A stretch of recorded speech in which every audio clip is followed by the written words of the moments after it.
हत्यारे में आगे बढ़ा जाना क्यों बैठ गई? तब बहन बोली कि जो मुझसे भूल हुई उसे क्षमा कर दो, आप भूल नहीं करूँगी। अरे आनंद वीडियो बन रहा है ना। हाँ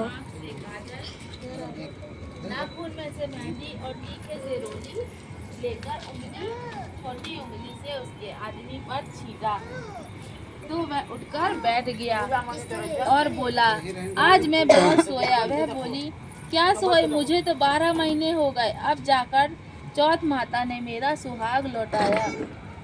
तब उसने कहा कि जल्दी से माता का पूजन करो। तब चौथ की कहानी सुनी। करवा पूजन किया तो प्रसाद खाकर दोनों पति पत्नी चौपड़ खेलने बैठ गए। नीचे से दासी आई, उन दोनों को चौपड़ खेलते देखा तो उसने सासू को जाकर बताया। तब से सारे गांव में यह बात प्रसिद्ध हो गई कि सब स्त्रियां चौथ का व्रत करें, सुहाग अटल रहेगा। जिस तरह से साहूकार की बेटी को सुहाग दिया, उसी तरह से चौथ माता सबको सुहाग रखे। यही करवा चौथ के उपवास की सनातन महिमा है। बोलो करवा चौथ।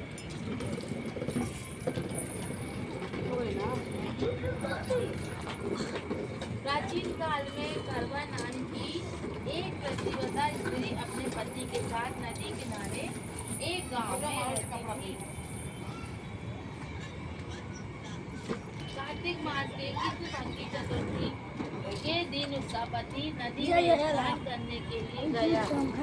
एक समय एक मगर ने उसका पैर पकड़ लिया। वह करवा करवा का नाम लेकर मदद के लिए पुकारने लगी। उसकी आवाज़ सुनकर उसकी पत्नी दौड़कर आई और उसने मगर को कच्चे धागे से बांध दिया।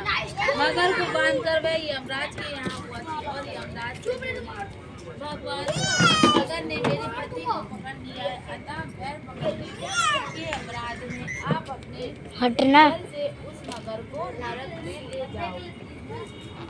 यमराज ने कहा, अभी मगर की आयु शेष है, अतः मैं उसे नहीं मार सकता। करवा ने कहा, यदि आप ऐसा नहीं करोगे तो मैं आपको श्राप देकर नष्ट कर दूंगा। अरे हटना आगे से, आगे से हट और उस हटना उधर से। करवा के साथ जाकर मगर को हट उधर से कभी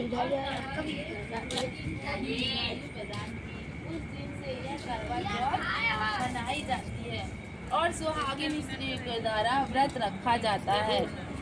हे करवा माता, जैसे तुमने अपने पति की रक्षा करी, वैसे सबके पतियों की रक्षा करना। बोलो करवा माता।